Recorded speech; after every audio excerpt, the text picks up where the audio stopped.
I spent a small fortune on Yotto and I thought I would share my experience with it so far. My kids have been using it since Christmas.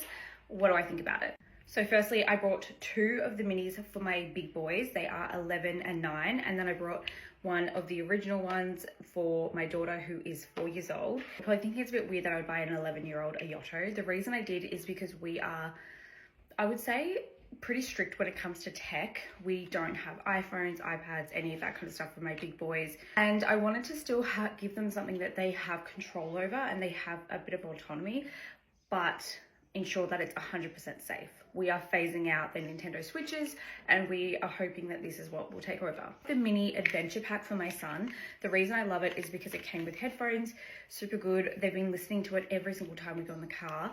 I did buy them some audiobooks and also some music. So this is Queen and it is so good. We've all been listening to Queen non-stop. It's so good. Also, you've got the daily podcast. It has the date on it and the guy Jake does like a daily little spiel. It's just really easy to use. My 4-year-old already has the hang of her one. It's going super good. It has the time on it, which she really likes as well, and the weather. So it's like a bit cloudy today. Now I have gone completely crazy when it comes to all of the books and things like that. This is my daughter's collection so far.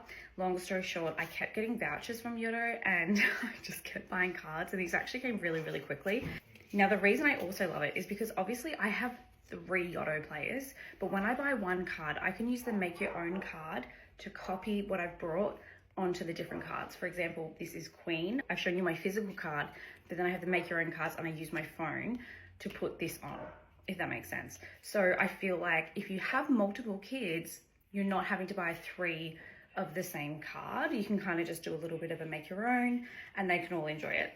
Is it worth the money? 100%. I believe it is, just for the radio and the podcast and all of that stuff too. I think it's really cool to give your kids a little bit of choice in their day. And I think that this is a really great way without it being like negative or anything like that. For example, I don't like my kids having a lot of TV during the day. So this is like a great example of how they can choose to do their own kind of tech without me being like, turn it off. There's also like bedtime music you can do. It's just an amazing product and I highly, highly recommend it.